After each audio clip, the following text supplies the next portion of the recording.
DFS. Merry Christmas and happy holidays to everybody watching. Let's get a little festive today. Welcome into week 16 of one of the most accurate DFS shows in the industry. This is the Adjusted Line Play Report presented by Zilla Fantasy Elite. I am your host, Todd Hoffman. You can find myself over on Twitter at Todzilla1337. And you can find Zilla Fantasy Elite over on Twitter at Zilla Fantasy. Today's show, once again, powered by Rain Total Body Fuel. Looking to make it rain some cash in DFS? Tune in to the Adjusted Line Play Report from Zilla Fantasy Elite and follow host Todd Hoffman while he delivers the most accurate DFS advice in the industry and make it rain. All right, today's flavor is cherry limeade.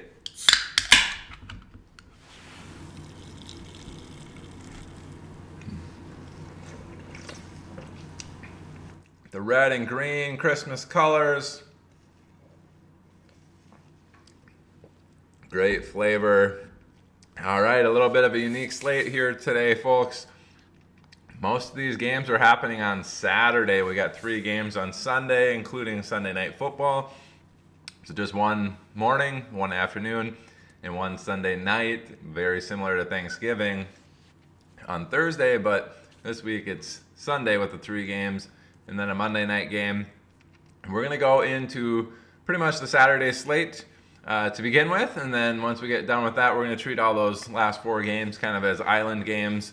I didn't look real quick on how like DFS sites are handling the Sunday night game, if they're more island games, if they're doing 2-game slates, if they're doing 3-game slates similar to Thanksgiving.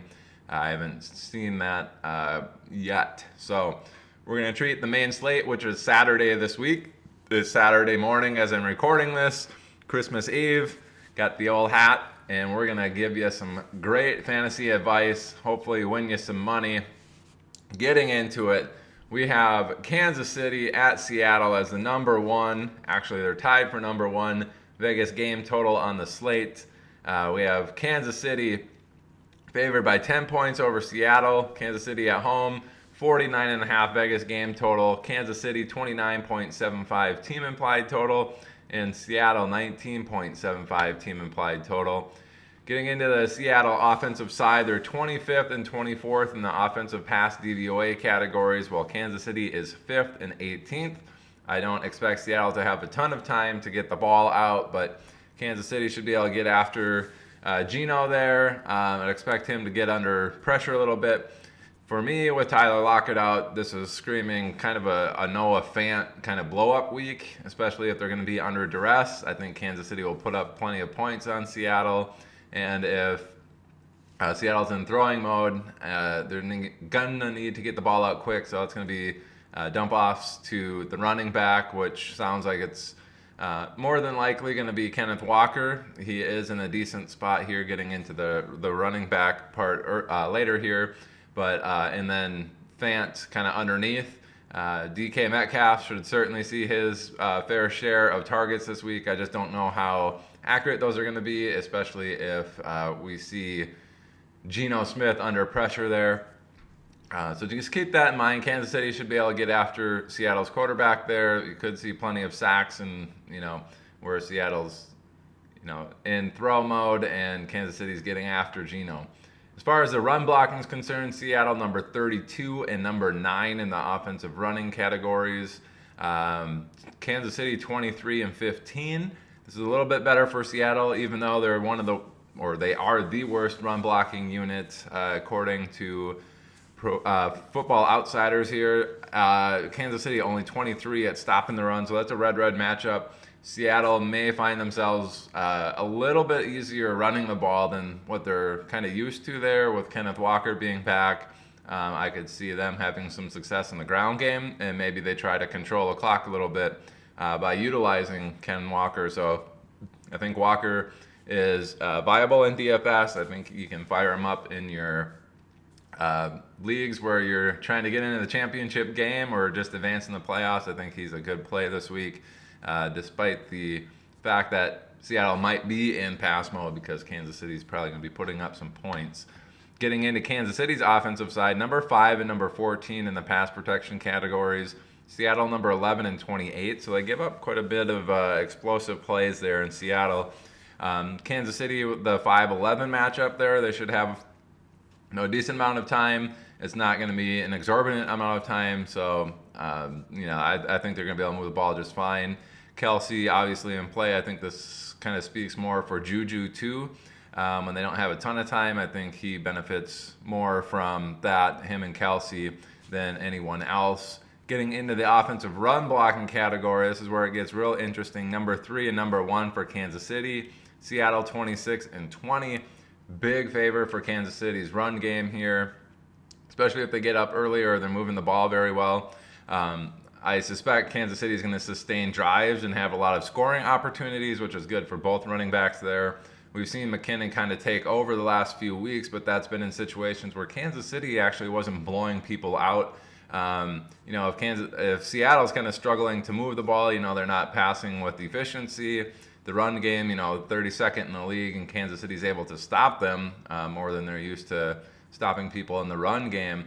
Perhaps Seattle's really down, and Kansas City kind of just runs out the clock. And this would be finally that point where Isaiah Pacheco has his blow-up week. We've been calling for it for 2 weeks now, and McKinnon's been the one who's been blown up just because Kansas City's been in kind of tight games there with Houston, and I can't remember who the other one was, but they were a lot closer than you would expect, and because of that, McKinnon was in there, getting that higher snap count, getting some of these passes, being heavily utilized to kind of bring that game into a W column versus an L column. And I think if Kansas City can get up big in this, they're going to ride Pacheco, I think, to a victory, and I could certainly see him with 16, 18 carries, 130 yards and 2 touchdowns in a game like this, where they're constantly moving the ball on Seattle's defense. Keep that in mind. Very good play there, Pacheco. I think with the last 2 sour tastes in people's mouth and McKinnon just blowing up for 30 points on DraftKings the last couple of weeks, not a lot of people are going to be playing Pacheco. They're going to be playing more McKinnon. They're probably going to be playing a lot of Kelsey. So getting Pacheco in there, I think you're going to get different from a lot of the people in these tournaments, and he could be, winning somebody some millions of dollars on Christmas Eve here, and helping that family out immensely. Getting into the number 2 tied for first game on the Saturday slate, we have Giants in Minnesota. This one was bet up pretty significantly, 2 or 3 points there since Tuesday. To end up tying Kansas City and Seattle game. So we have the Giants going into Minnesota, into the Dome. This is probably part of the reason why they are being bet up, is because it's one of the few games that won't be affected by weather this week. Getting into the game total stuff again, 49.5 points from Vegas. Minnesota 4-point home favorites, 26.75 team implied total. The Giants 22.75 team implied total, so both pretty solid there. On the Giants' offensive side, pass protection number 28 and number 10, Minnesota 21st and 15. Giants aren't that good. This is a little bit of a favor for Minnesota's defense. I don't expect the Giants to have a ton of time, but they're probably going to have a little bit more time than they're used to, with Minnesota being there in the 20s. That kind of bodes well for Daniel Jones maybe to have a little bit of time to get passes out to maybe Darius Slayton, Isaiah Hodgins. I think are probably the 2 biggest beneficiaries on the wide receivers, and then they have Daniel Bellinger at tight end, who I believe could see a lot of targets, especially if you think Minnesota's going to get after the quarterback. Bellinger could see quite a few dump offs along with Barkley there. So keep that in mind. Minnesota's been just getting gashed in the pass game. If I'm going to attack the Giants, it's probably going to be via Daniel Jones and trying to stack him with some of his pass game options. Getting into the run blocking side for the Giants, number 26 and 15, Minnesota 11 and 18 at stopping the run. Don't expect the Giants to have a huge game, on the ground with Barkley, Barkley's certainly athletic enough and capable enough to rip off a long one, so keep that in mind. This isn't a dome. Bodes very well for Barkley being able to dominate, but the offensive and defensive line report here kind of suggesting that's a fade. I would go more towards a pass route for the Giants and try to find pieces maybe as one-offs if you're not directly stacking this game itself. Minnesota side, offensive pass protection number 12 and 22. Giants pretty poor, 23 and 31. Minnesota should have plenty of time to throw the ball. This is going to be good for Justin Jefferson. It's going to be good for Thielen. Pretty much anyone in the passing game. Hawkinson. We had Osborne last week with a huge game. All these guys are in play for sure. I fully expect Minnesota to be able to move the ball via the air on the Giants here. This is suggesting that's going to be the stronger of the two matchups. As far as the run game is concerned, the Giants 29 and 31 at stopping the run, Minnesota 23rd and 21st in the run blocking stuff. So that's a little bit closer of a matchup. I know the Giants have been really, really bad as far as, I think they gave up like 5.4 yards per carry. A lot of people in the DFS industry are suggesting this is a big Dalvin Cook week. Certainly could be if the Giants, are struggling to move the ball and Minnesota's, marching up and down the field when they have the ball in offense. We could see Cook with multi-touchdowns in this particular game as Minnesota has sustained drives and gets themselves into the red zone and into the 5-yard line area. Just now, it seems like the Minnesota pass attack is going to be the more efficient of the two.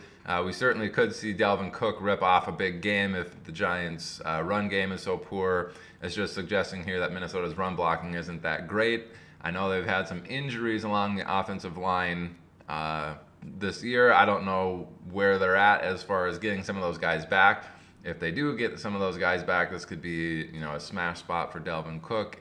Especially if Minnesota gets up early. Just keep that in mind. Pretty much anybody from Minnesota, I could see them putting up 30-some points in this particular matchup. And, you're going to want pieces of that offense if that's the case. Getting into the next game on the slate, Philadelphia at Dallas. This is going to be a evening game. So we got a bunch of afternoon games, I think 3 in the evening. Which would be Washington, San Francisco, Philadelphia, Dallas, this game, and then Vegas and Pittsburgh, all on the afternoon slate, or maybe it's just Philly, Dallas, and Vegas and Pittsburgh. Either way, this is an afternoon game, so plan accordingly. Dallas, 4.5-point favorites at home over Philadelphia, 25.75 team implied total for Dallas, 21.25 team implied total for Philadelphia for a 47 Vegas game total overall. Again, we've already dropped 2.5 points from those number 1 games down to this one as the number 3 game on the slate at 47. Still a decent total. We do have Jalen Hurts out this week, probably next week as well. They're going to have Gardner Minshew in there. The mullet mania is going to go wild. Getting into that aspect, Philadelphia's offensive pass protection number 20 and first actually in the pass DVOA, so they're kind of an explosive pass game. Dallas, number 2 and number 10 in the pass rush and pass DVOA categories. On paper, this doesn't look very good. Some of this is boosted up by the very beginning of the season where Dallas was just dominant. They've been giving up some yardage totals here in the last 5 or 6 weeks, so maybe that's a little bit worse than it used to be, maybe a little bit worse than this is suggesting as far as the matchup is concerned. Either way, Gardner Minshew, very capable backup. We should see Dallas get some pressure on him, probably going to lead to a few more quicker passes from Gardner. He can scramble out of the pocket and stuff, which probably bodes well for some A.J. Brown, like broken play things. But I think more so the tight end there, we're going to look at a Dallas Goedert week where, hey, they're under some pressure. They're going to get the ball out quick. It's going to go to Dallas Goedert. And we should see him with a few extra targets this week. Wouldn't be surprised, see him 8-10 target range and catching a bunch of those as Gardner Minshew may be under pressure. Getting into the run blocking side, this is where Philadelphia should have their bread and butter more so this week. Number 6 and number 2 versus Dallas, number 15 and number 2. Philadelphia should be able to run the ball fairly well. I think this is going to bode well for a Miles Sanders week, unless Dallas is getting out to a huge lead and Philly kind of abandons the run. I do see Miles Sanders being fairly successful on the ground with his attempts in this particular matchup. The only issue is the Phillies kind of struggling to move the ball on Dallas via the air. We might not see too many scoring opportunities for for Miles Sanders in this particular matchup, which would not bode well for his ceiling game. Obviously, you're going to start him in season-long leagues, but as far as DFS is concerned, you better hope that they're a little bit better in the offensive pass protection, and Dallas's defense is worse than what it's looking like on paper here. In this kind of a scenario where Philly can maybe get into scoring opportunities 3 or 4 times for Sanders to get half of those.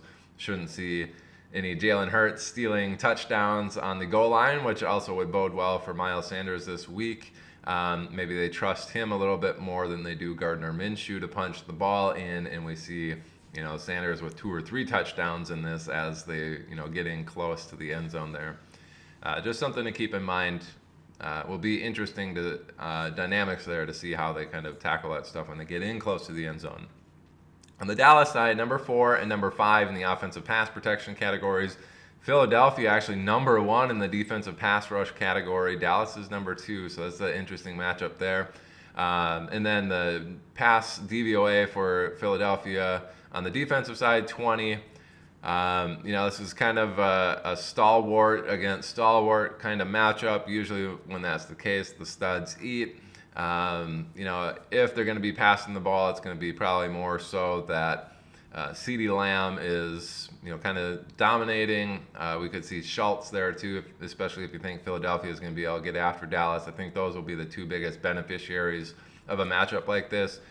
Lamb just good at getting open and going to get targeted by Dak, and I think Schultz is one of Dak's favorite targets. And if he's under pressure, we're going to be looking his way a lot. This also could bode well for Tony Pollard and getting some of these dump-offs and seeing Zeke get a few more targets. Getting into the run blocking for Dallas, again, this is the better of the 2 matchups for both teams is the run game.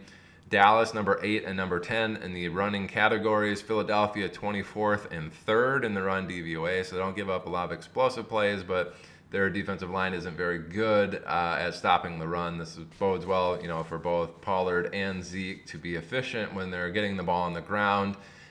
Expect both teams to kind of be challenged trying to get the ball to move through the air, but be pretty successful on the ground. I think this is going to lead to more sustained drives for Dallas, where they're not necessarily going to be super explosive, but they're going to, second down, third down, get those firsts, maybe getting 4 to 6 yards per play and just methodical go down the field and get within field goal range or scoring opportunities, and I think that's going to be how it goes. I know a lot of people are kind of calling for an upset here. Philadelphia can handle Dallas.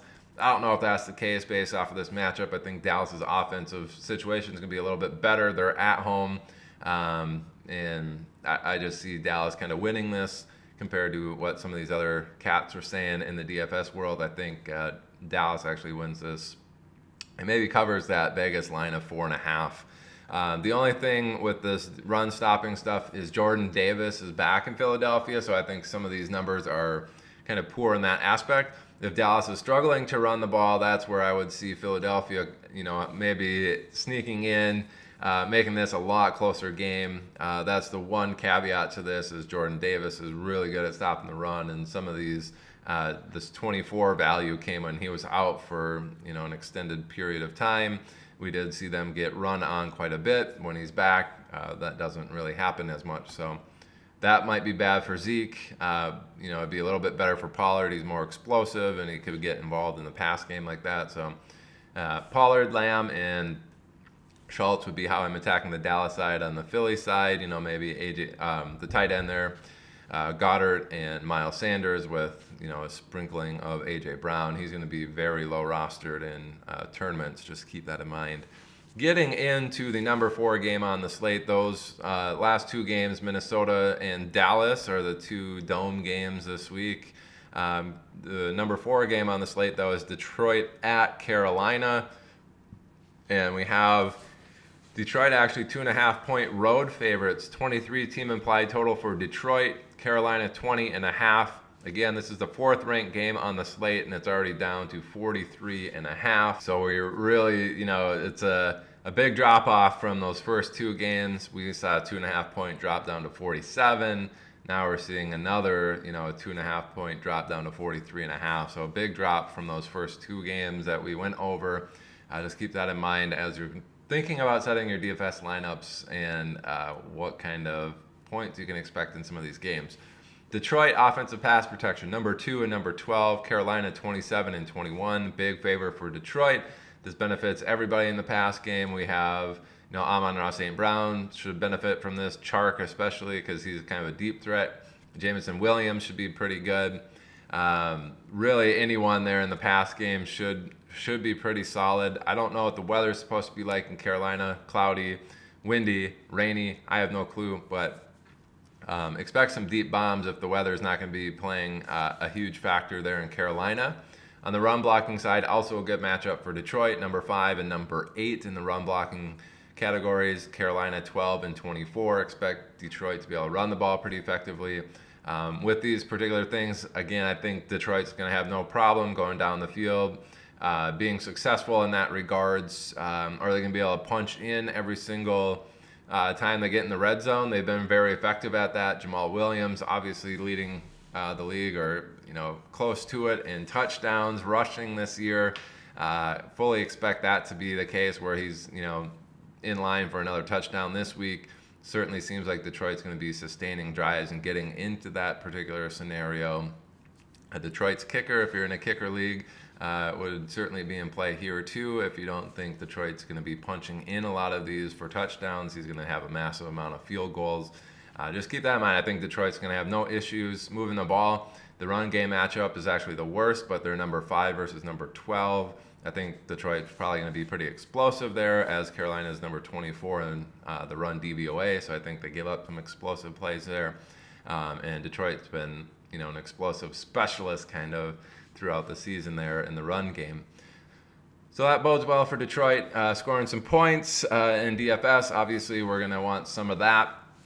On the Carolina side, they're number 24 and 20 in the offensive pass protection categories. Fortunately for them, Detroit evenly matched them, 25 and 19.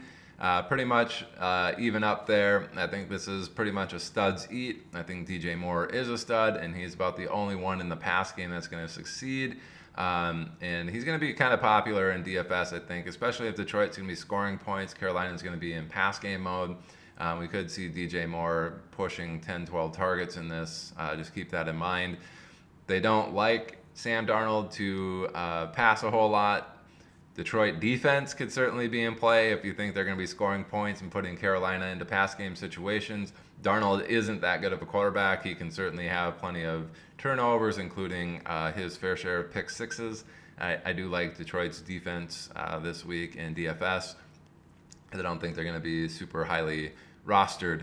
On the run blocking side for Carolina, number 9 and 28. Detroit 16 and 29. This bodes well for Carolina to be able to move the ball more effectively in the run game. As I said, the pass game is a pretty even matchup, so Carolina might be able to move the ball kind of a little bit easier than they're used to in some of these matchups. I do see this game, hitting the over, provided there's no real weather concerns here. I think Detroit's going to be able to move the ball very well. And then Carolina is going to move the ball a little bit more effectively than they're particularly used to in a lot of these matchups. I think the pass game's kind of even up. DJ Moore is certainly explosive and could have some good plays there and keep the chains moving. On the run blocking side, I think Carolina has an advantage. On paper, Detroit has been excellent at stopping the run. So that's the big caveat. Detroit's been amazing at stopping the run the last few 5-6 weeks. Where I think they used to be, in the 30s here at stopping the run. Now they're, mid, and they've just been dominating in that category. With that being said, will it hit the over if Detroit's stopping Carolina in the run game? Absolutely not. Carolina is going to be in a bad situation if they can't move the ball on the ground, and then they're relying on Darnold to pass. Again, that's why I say I think Detroit's defense is pretty solid. In this particular matchup, I think Detroit's going to move the ball well, and they're going to put Carolina into pass game situations where they can kind of just tee off and maybe get after the quarterback or, get those interceptions, pick sixes, things like that. Wouldn't be surprised to see Detroit score a defensive touchdown in this particular matchup. Again, that's number 4 game on the slate. Just below it, we have Cincinnati and New England, dropping from 43.5 down to 41.5. So a 2-point drop now. We're at 41.5 as the 5th highest game total on the slate, which is kind of crazy. So Cincinnati, 3-point road favorites going into New England. 22.25 team implied total for Cincinnati. New England's team implied total 19.25. Again, Vegas game total of 41.5, good for 5th on the slate. Cincinnati's offensive pass protection, number 19 and number 6. New England, number 3 and number 9 at getting after the quarterback. I do expect New England to be able to get after Joe Burrow and him needing to get the ball out a little bit quicker. Fortunately, it seems like he's able to overcome these particular matchups like this all season. Again, Jamar Chase and T. Higgins, the biggest beneficiaries. A lot of times we've seen the tight end get involved here as well. Some dump offs to P. Ryan and Mixon. Wouldn't be surprised to see that either. But really, I think this is going to favor more so, these quicker passes. We might see Tyler Boyd in this one be a little bit more successful. But Cincinnati's got the weapons to kind of negate that. I don't foresee that being a huge issue. Getting into the run blocking side, Cincinnati 13-6, New England 17-4. It's a little bit of a positive matchup there for Cincinnati, but not great. We've seen Joe Mixon really struggle this year, pretty much in the bottom of all these efficiency metrics. I think that probably continues in this particular matchup. The only running back really, P. Ryan, if they're going to be dumping it off a little bit more, might be a little bit interesting as a complete one-off dart throw. We've seen him kind of dominate when Mixon was out, and then also have his explosions even with Mixon in the lineup. So kind of an interesting one there for Cincinnati. They've been in these matchups pretty much all season. It hasn't been amazing or great for any one individual. Seems like they're just a solid team all around. It's more so that I would probably fade Mixon in this particular matchup as his efficiency isn't very good and the run blocking doesn't seem like it's a great benefit for him this week. On the New England side, they're number 22 and 21 in the offensive pass protection category. Cincinnati 28 and 16 in the pass DVOAs. This is a little bit of a benefit for New England's pass game. I would expect Jacoby Myers to have a solid game in this one. That's pretty much it. Maybe some targets there to the running backs and tight ends. That seems to be kind of their MO. But I do think the biggest beneficiary of this will be Jacoby Myers. Wouldn't be surprised to see him go, 8-9 receptions for 80 or 90 yards. Hopefully you can get into the end zone if you're starting him. But 8 for 80. 9 for 90, somewhere in that range, I think is well within his range of outcomes this week. As far as the run blocking is concerned, that's pretty much dead even. New England 18 and 26, Cincinnati 19 and 11. I think Ramondre should be the one that ends up with the vast majority of the volume. It sounds like Harris is a game time decision. Wouldn't expect him to get a ton of work if he is coming back. So I think that's going to be Ramondre Stevenson and Jacoby Myers week in New England, and that's pretty much about the only players you're going to want from that team in any sort of lineup of yours, DFS, season long, or otherwise. Just keep that in mind. All right, getting into the 6th game, it's actually just below this. Buffalo at Chicago. Let's take a peek at the weather. I do live here in Minnesota. In the last few days, it's been crazy as far as, minus 30s in the wind chill. I think that was heading in Chicago's direction. Just looking at them today, noon, now until noon Saturday, winter weather advisory, that patching, blowing snow before noon, partly sunny and cold, a high near 10, wind chill values as low as minus 21. Breezy with the west wind, 20 to 25 miles per hour, gusts as high as 35. Keep that in mind. The pass game is going to be poor. If they are passing it, it's going to be dump offs, and it's going to be within 5 yards of the line of scrimmage. Cole Kmet on the Chicago side, Buffalo Knox, I think will benefit more from this. Same with Diggs. He can run some pretty solid routes underneath. Just keep that in mind. This is going to affect the pass game immensely. Now getting into it, it's a 40.5 Vegas game total, probably a lot due to this weather. Buffalo is 8.5 point road favorites here over Chicago, a 24.5 team implied total for Buffalo, 16 for Chicago. This is good for 10 or 6th on this particular slate out of 11 matchups, and they're only at 40.5. Getting into that Buffalo pass protection, number 9 and number 15, Chicago very poor, 31 and 27. So Buffalo should have time to throw. It's just that wind is going to be crazy. I think they're going to keep it underneath, and this is, again, going to benefit Dawson Knox. It's going to benefit Stephon Diggs, who can run some routes. And then I think we could see James Cook get involved in the pass game in a wind game scenario like this as well. I wouldn't expect the pass attempts to be outrageous in this particular matchup. Getting into the run game, which is probably going to be, more heavily leaned on in this particular matchup for both teams, we have Buffalo at 21 and 4, Chicago at 21 and 32. So pretty even there on the run blocking side. It's just Buffalo seems like they're a lot more explosive. Chicago gives up a lot of explosive plays from the looks of it. This could bode well for Singletary. It could bode well for not Delvin Cook, but James Cook. I think we see those two with a pretty solid week combined. I wouldn't be surprised to see them, approaching 35 or 40 touches combined. Singletary, 20-some carries. We see him with 2 or 3 targets. James Cook with 15-some carries. We see him with 4 or 5 targets, something like that. Don't be surprised if they're pushing 40 opportunities combined in this particular matchup. The run blocking doesn't look like it's going to be a particularly great one, but they should maybe be efficient if they can rip off some, longer plays there. They should be efficient with some of their touches in the hole, if not kind of steady in between that. For the Chicago offensive side, number 32 and number 9 in the pass protection categories, Buffalo 13 and 3. They should be able to get after Chicago. Fortunately for them, they're probably not going to pass more than 15 times. Fortunately for Chicago, they're probably not going to pass more than 15 times. I'd expect this to be more David Montgomery. Khalil Herbert, fortunately, is back for Chicago, so they can lean heavily on the run game with Justin Fields, Khalil Herbert, and David Montgomery. I think those two also in the run game will get some of these, quicker targets along with Cole Kmet.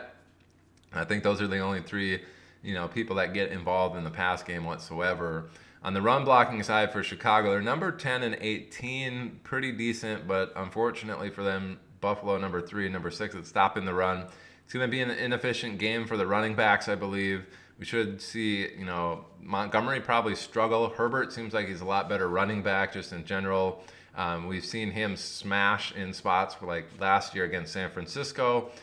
Chicago's offensive line wasn't necessarily the greatest, but San Francisco is really good on that defensive front, and we saw Herbert go off for like 130 yards and a touchdown or 2.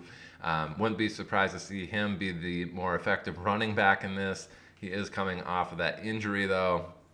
Just keep that in mind. But if anybody's going to have a decent game in this, it's either going to be Justin Fields or Khalil Herbert. Khalil Herbert more so the dart throw in this particular matchup, but I think he's the more effective running back. And then Justin Fields, really, if I'm going to be playing him, it's just going to be solo, not stacking him with anybody. Josh Allen, I would single stack. I think he's going to get a lot of run game work as well. And single stacks, you get very unique. You can get Diggs. You could single stack with Knox. You could do it with James Cook. You could do it with Singletary. I just think that's kind of the route that Buffalo's going to go. Those people in the pass game, and then the run game is going to be heavily leaned on with that kind of weather. Again, number 6 on the slate. It's going to be interesting with that weather, kind of how that gets attacked. Should see a lot less passing and a lot more run game. And the passes that we do see are probably going to be more underneath. So keep that in mind when you're setting lineups. Getting into the number 7 game on the slate. It is one of these evening ones on Saturday evening. Las Vegas and Pittsburgh. Pittsburgh, the home team. We have Pittsburgh actually 2-point favorites at home. 20 team implied total. Las Vegas 18 team implied total. And we're actually getting down in below 40 here at 38 on the Vegas game total for 7th out of 11 games on the slate. Getting into weather on this one, we have very cold temperatures, so today in Pittsburgh on Christmas Eve. Slight chance of snow showers before 2 p.m. Again, this is an evening game, so really we should be looking at the evening forecast. Slight chance of snow showers between 9 p.m. and 1 a.m. That's really not going to affect this particular thing. But really, high near 8 on the day, low around 7. So we should see some temperatures there around 7 or 8 during the game. But the wind chill values low as 22.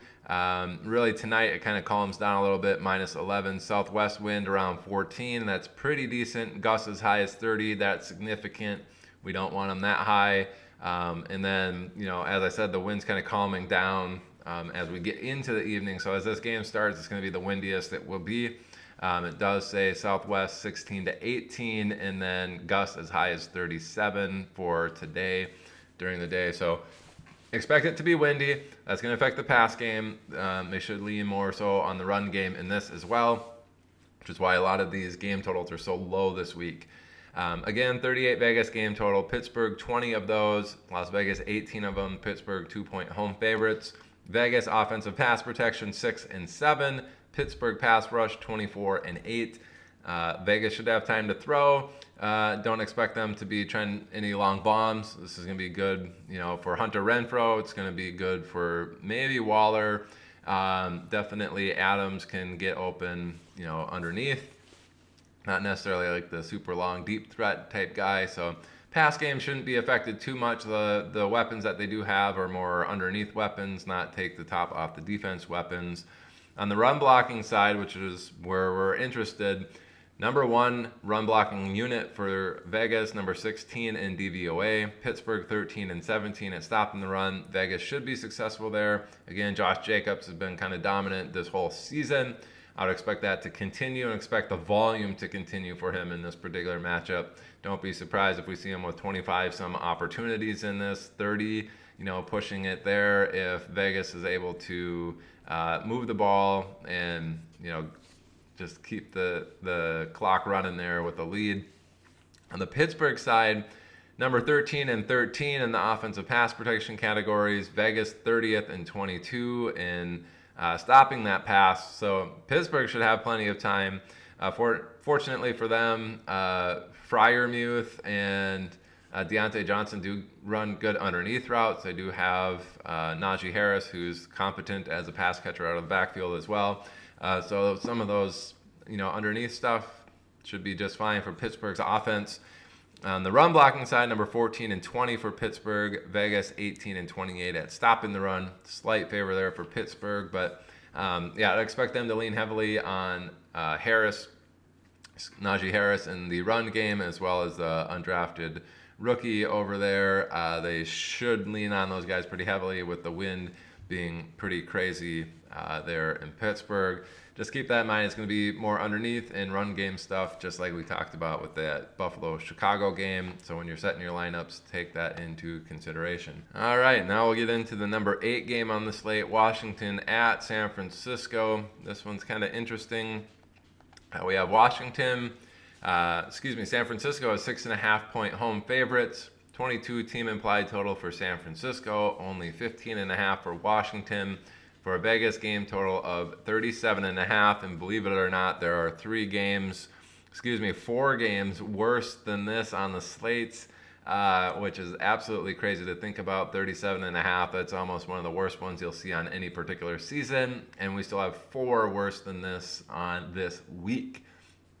Again, weather playing a big factor in these games this week.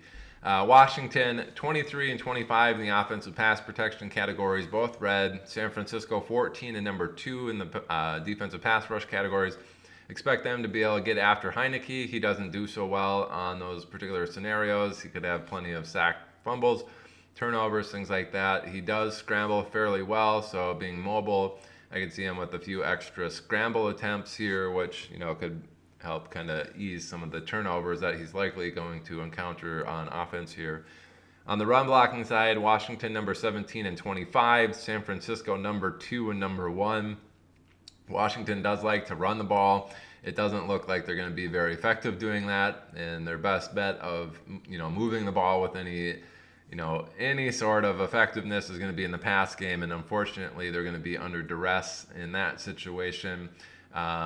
Really, in this particular game, I'm looking for people that are going to be getting some of these quick dump offs. I think this is more of a Curtis Samuel, Antonio Gibson style week where they're just trying to get the ball out quick.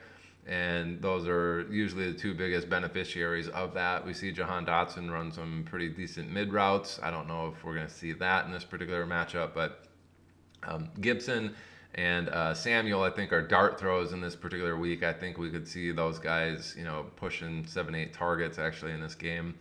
Just keep that in mind. I don't think they're going to be very effective, and they're not going to have some scoring opportunities in this game, which is unfortunate if you're starting them. So San Francisco side, number 8 and 18 in the offensive pass protection categories. Washington 15 and 4. It's favor for San Francisco. They should have an okay amount of time to pass the ball. I think this is more beneficial for Christian McCaffrey and Kittle than anything. I don't think it's enough time to get Ayuk open and down deep. I don't know if Purdy even likes to do that with Ayuk. So really, Kittle and Christian McCaffrey targets, I think, are what you're going to be chasing in this particular matchup, which will be good. On the run blocking side, number 7 and number 5 for San Francisco. Washington actually pretty good at number 6 and number 10. Again, this is kind of a studs eat scenario. I think Christian McCaffrey is one of those studs, and I think we see pretty much a CMC and Kittle type week out of San Francisco. Don't expect a ton of points to be scored in this particular matchup unless San Francisco's defense is putting up some of those points. Wouldn't be surprised to see Washington come out of this with 10 or less points. San Francisco 17 or less. Again, this is kind of 17 and 10 points. That's a 27-point game total. I might even bet the under on this. The only caveat to that is San Francisco's defense is very good. Could give San Francisco some more opportunities on offense to score points or score points themselves on defense, which isn't out of the question in this particular matchup. Both teams are super slow paced, so I would expect this to hit the under if you're placing prop bets. Just keep that in mind. Should be a slow and low-scoring game. Again, there's 4 worse than that one, though. Getting into the next worst one, Houston at Tennessee. They're at 35.5 points. Believe it or not, there's 3 worse than 35.5 points this week. Absolutely atrocious. I think 35 was the lowest in the whole season, coming into this week, and now we got 3 of them lower than that this week. Including this one, which is at that 35.5. Again, 9th best on the slate. We got Tennessee actually has 3.5-point Vegas favorites at home against Houston. We should see Malik Willis there as Tannehill's got the ankle injury and maybe out for the season. Houston, 16 team implied total. Tennessee, 19.5 team implied total for a Vegas game total again, 35.5. Houston, 15 and 32 in the offensive pass protection categories. Tennessee, 22 and number 1. So we got the number 1 and number 32 pass DVOA. Basically just saying like Houston's not very explosive in the pass game. Tennessee doesn't give up a lot of explosive plays, but they also don't get after the quarterback necessarily. I'd expect Houston to be able to move the ball, underneath. We have Brandon Cooks back, which is good. They certainly utilize the tight ends there in Houston, and we could see, dump offs there to the running backs. Dare Ogunbowale, I don't know. They just got some scrubs back there. I think Royce Freeman was getting some touches. We have Rex Burkhead there. They're all decent at pass catching, so keep that in mind. I think they'll be, kind of utilizing that to an extent in this particular matchup, just because Houston won't be able to run the ball. They're 31st and 31st. Tennessee number 1 at stopping the run and 14 in the run DVOA. I don't expect Houston to be able to run the ball. They're going to have to pass it, and the biggest beneficiaries I think are going to be Brandon Cooks. We should see him, with a solid target share, and then some of those tight ends, running backs. I don't know about the ancillary wide receiver options that we've seen the last few weeks doing anything. I do like Cooks and the running backs to get the targets. I don't think it's going to be enough to warrant you starting most of those people anywhere, especially in DFS. That's a fade team for me. On the Tennessee side, number 29 and 19 in the pass protection categories. Houston 20th and 24. Houston, they're going to be getting after Tennessee a little bit. Tennessee maybe a little bit more time than they're used to because, Houston isn't that great. Either way, it's Malik Willis. We've seen the wide receivers apparently in both the games that Malik Willis started. They've got a combined total of 1.5 fantasy points. They're a strict avoid. I don't think you're going to want Robert Woods or anybody, Treylon Burks. It's going to be bad. Don't attack the pass game. As far as the run game is concerned, Tennessee number 12 and 23, Houston 27 and 27. We saw Houston on a historically bad pace to begin the season. We saw Derrick Henry run for 219 and 2 the last time. And actually, the last time that these two played, I told you Derrick Henry's going to get 220 yards and 2 touchdowns in the game. He had 219 yards and 2 touchdowns, so I called it within 1 yard. I don't necessarily think he can reach this particular game with Malik Willis under center. He, I believe, was under center actually in the last time that Houston faced them. But I think he's going to get a ton of volume. I just don't think he's going to have the type of efficiency he had last time. Certainly 160 yards and a touchdown within his range of outcomes. Not sure if he's going to hit that ceiling game of 220 and 2, kind of like I had predicted last week. But he should be good. I wouldn't be surprised to see him over 150 yards with at least 1 touchdown in this particular matchup. Just keep that in mind. I think he's pretty much the only one that's playable in this entire game. It's a low game total, and he's really the only one I'd be interested in playing.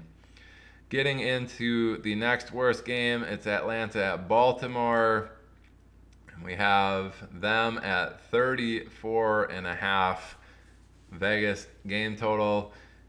Baltimore actually 6.5 point home favorites with that total, which means Atlanta's only at a 14 team implied total. Baltimore at 20.5. Again, Vegas game total is 34.5, and this is the 10th best out of 11 on the slate.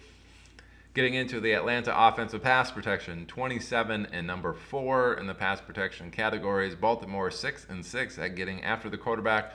They should be able to get after Desmond Ridder. That's not good for him. It's not good for Drake London or any of the other pass-catching options in Atlanta. That's a big fat fade. Not interested in those. The run blocking side, Atlanta number 4 and number 13. Baltimore number 10 and number 8. If Atlanta's going to move the ball, it's going to be on the ground. This is more Tyler Algier territory. And really, that's about the only person from Atlanta I'd be interested in getting into any of my lineups. You could get a Drake London if you think he's going to get 10, 12 targets again. Just don't expect a whole lot of fantasy points to come from those particular targets. But really, those Tyler Algier and London are your only options for anything in this particular matchup, and I'm not going to be using them as dart throws in DFS. On the Baltimore side, Lamar Jackson out. Sounds like Tyler Huntley is actually in this particular week. They're number 21 and 2 in the offensive pass protection categories. Atlanta really bad at number 32, worst in the league, and 26 in the pass DVOA. Baltimore should have more time than they're used to in this particular matchup. Would not be surprised to see them kind of successful with Mark Andrews in this particular frame. We do have Devin Duvernay out for the rest of the season. Rashad Bateman's out, so they don't have a lot of receiving weapons. It's pretty much going to be Mark Andrews and no one else there in Baltimore. Really, James Prochet, I think, is out there running some routes. We have Deshaun Jackson, the ghost of Deshaun Jackson running out there. Shouldn't be pretty outside of Andrews in the pass game. Fortunately for Baltimore in the run game, it's a good matchup, 19 and 12, which isn't great for Baltimore, but Atlanta 30th and 30th in stopping the run. It's going to be J.K. Dobbins, and it's going to be Mark Andrews in this particular game, and pretty much no one else. Like I said, I'm not interested in the Atlanta side. If I'm attacking the Baltimore side, it's, 8 times out of 10, it's going to be J.K. Dobbins. The other 2 times, it's going to be Mark Andrews. But really, those are the only 2 I'm interested in this particular game. It's a 34.5 game total for a reason. It's gross. Not a lot of options that you can get within DFS outside of, like I said, Dobbins 80% of the time. Getting into The final game, worst one on the slate and worst one in about a decade apparently. As far as game total, we have New Orleans at Cleveland. This is a 32-point Vegas game total. Again, like I said, that's worst in a decade. New Orleans, 14.5 team implied total as 3-point road dogs. Cleveland, 3-point home favorites, 17.5 team implied total. Again, the reason this is such a poor matchup is the weather in Cleveland. Looking at it today, this is a morning game or a noon Central Standard Time game. Chance of snow showers mainly before 11 a.m. Areas of blowing snow, mostly cloudy, high near 11. Wind chill values as low as -20. Windy, southwest wind around 26 miles per hour, gusts as high as 45. Chance of precipitation 40%. Total daytime snow accumulation less than a half inch. So really it won't be snowing, but the wind gusts up to 45, sustained winds of 25. This is why this game total is so low. The pass game is not going to be utilized, almost impossible. If you're going to be looking for underneath routes for New Orleans, it's going to be Taysom Hill, it's going to be Alvin Kamara, and it's going to be Juwan Johnson. We got Olave and Jarvis Landry out in this particular matchup. On the Cleveland side, they have a little bit better underneath options. Kareem Hunt, certainly Amari Cooper, an underneath target. David Njoku, those type of weapons should be a little bit better for Cleveland. I think David Bell is more of an underneath guy, the rookie over there. So they'll have a little bit more options in the pass game. Just don't expect them to be necessarily super great in this particular setup. As far as New Orleans offensive pass protection, 17-23, Cleveland 17-30 in the pass rush categories. Pretty much dead even there. Normal amount of time to get the ball out. Don't expect them to be passing a bunch. Andy Dalton, bet the under on his pass yards and get into the run blocking side for New Orleans. 15-22 for New Orleans in the run blocking. Again, 15-22 versus Cleveland, 31-23. Cleveland does get Ryan on quite a bit. So I do think we could see Alvin Kamara with 25, 30, attempts here on the ground and be pretty successful with those particular attempts. And he's really the only person I'm interested in on the New Orleans side in any sort of fantasy format. On the Cleveland side, as I said, they got a little bit more weapons to pass it underneath. They're number 11 and number 8 in the pass protection categories. New Orleans 8-23. Pretty much a stalemate there. Stud's gonna eat. That's really Amari Cooper territory. I don't like Donovan Peoples-Jones in this particular week with the win so high. I do like Kareem Hunt actually as far as getting some additional targets there underneath. I think they know the weather is going to be bad, and I think they can utilize him in that particular facet this week. Cleveland on the run blocking side, number 16 and number 14, not particularly great, middle of the pack. Fortunately for them, New Orleans kind of a little bit below average at 22-13 and stopping the run. Cleveland going to be, running the ball quite a bit. It's going to be Chubb, it's going to be Hunt, and I think those are the only two people necessarily from Cleveland that I would be interested in this particular week. You could probably talk me into an Amari Cooper as far as 5-6 targets, but they're going to be underneath. He's not going to get a ton of efficiency out of those particular targets, and I think that's what you're going to see from this game. Again, the running backs, Kamara, Chubb, Hunt are probably the only options I'm looking for. It's a low Vegas game total, and I don't necessarily see it getting quite that high. Wouldn't be surprised to see it, more in the 7-14 style week. Field goals probably not going to be an option there in Cleveland. So that's going to do it for the main slate. We're going to get into the 3 Sunday games here before attacking the Monday night game. Again, I didn't look at the DFS sites and seeing how they kind of attack this Sunday, if it's going to be, a 3-game slate or if it's just a bunch of island games. I'm not aware of that. First one on Sunday, early game, Green Bay at Miami, so it should be warm. 50-point Vegas game total. Woo! I think that's the highest actually on the week. at 50 points there. Miami 26.75 team implied total as 3.5-point home favorites. Green Bay 23.25 as the underdog. Green Bay's offensive pass protection number 7 and number 3. Miami number 16 and number 11 in the pass rush categories. That favors Green Bay having a little bit of time to throw the ball, which is good. Run blocking wise, Green Bay number 2 and number 7. Miami number 4 and 21 at stopping the run. That's a pretty even matchup there. It's more of a studs eat. I think Aaron Jones fits that category. He should have a pretty solid week. I think Green Bay can move the ball, passing it, and be somewhat effective running the ball. And I think this is going to be, more of a sustained drives. Aaron Jones, wouldn't be surprised in this type of a matchup where they're just kind of sustaining these drives and he gets involved in the pass game to get, 5-6 targets in this particular week. Would not be surprised. And then, once they get into the end zone, it's anybody's guess who's getting those targets. If it's going to be,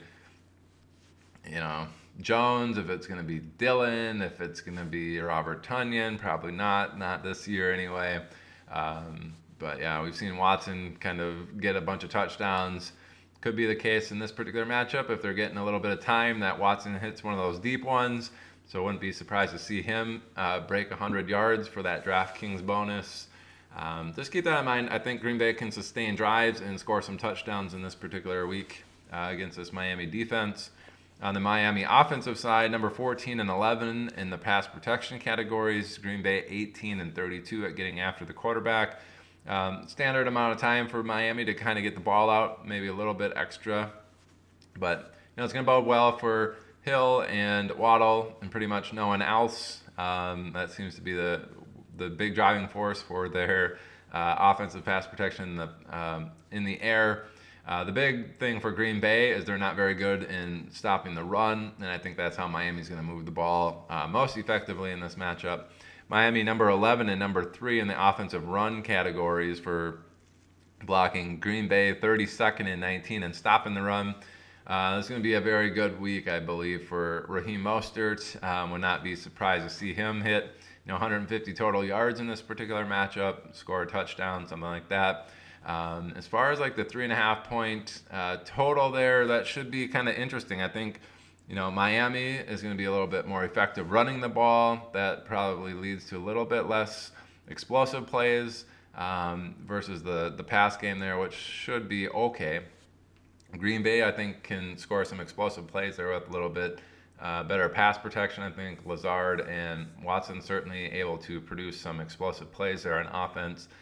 Green Bay should keep this close. I don't know if I necessarily want to, go into the purge siren. Is this going to be an upset alert? I do like Green Bay's chances of, covering this 3.5-point total. Wouldn't be surprised to see this, very close down to the wire. But keep that in mind. I think it's going to be a close game. Should be very interesting indeed. Getting into the afternoon game, we have a crappy one here with Denver and the Rams. And getting into this Sunday evening game, we have the Rams at home as 3-point underdogs. Denver at 19.75 team implied total. The Rams 16.75 team implied total. Vegas game total overall of 36.5. So going from 50 all the way down to 36.5, a big drop off there. Denver offensive pass protection number 30 and 26, not very good. The Rams 12th and 5th at stopping or getting after the quarterback.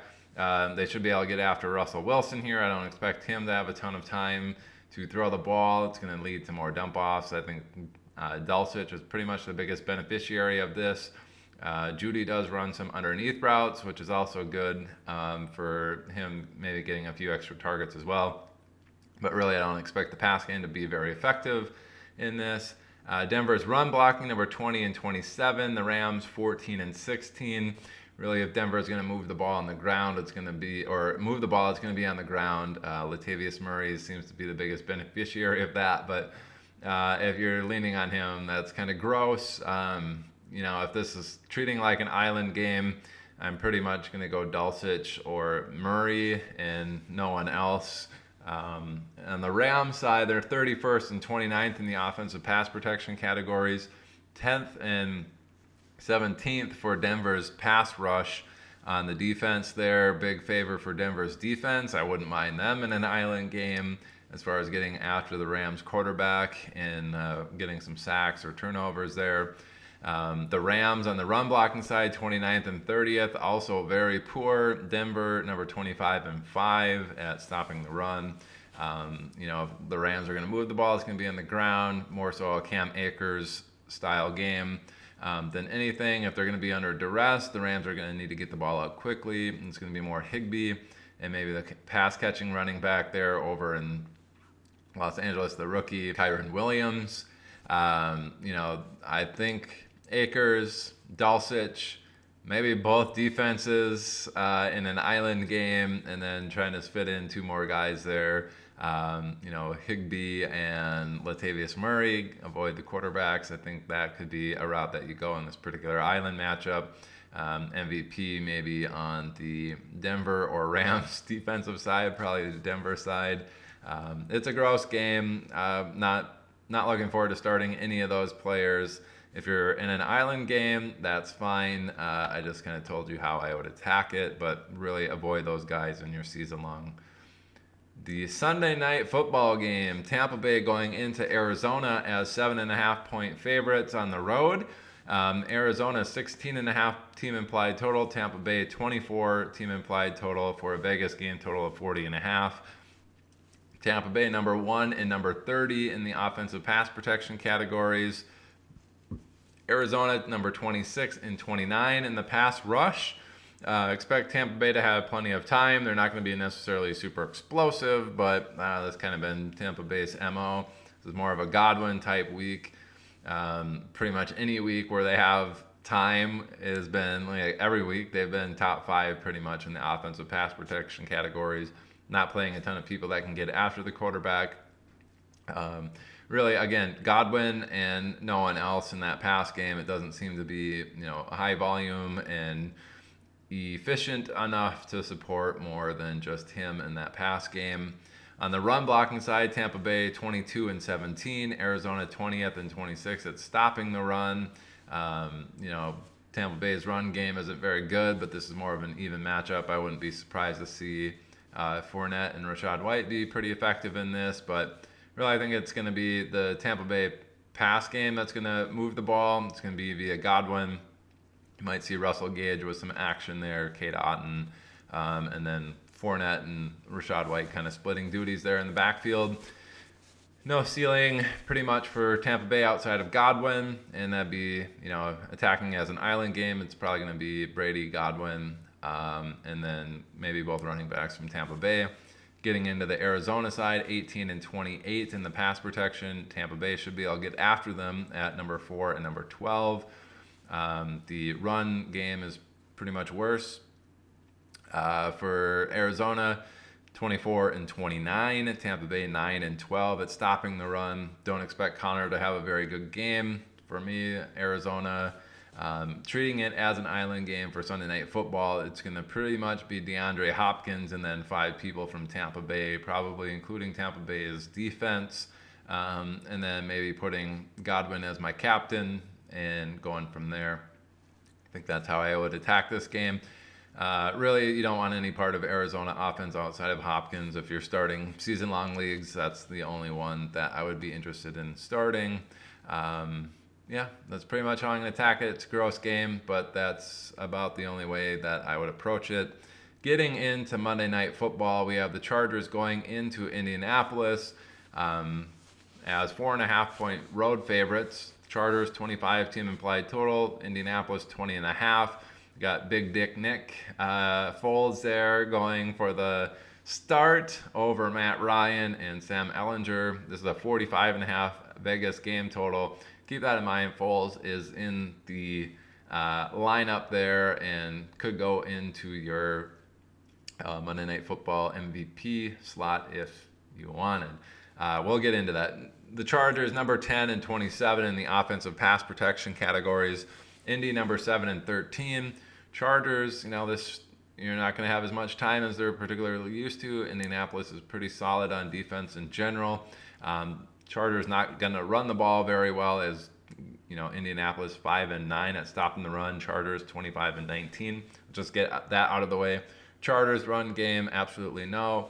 Pass game is going to be how they move the ball. They're not going to have a ton of time. It's going to be more Keenan Allen than the Austin Eckler type week.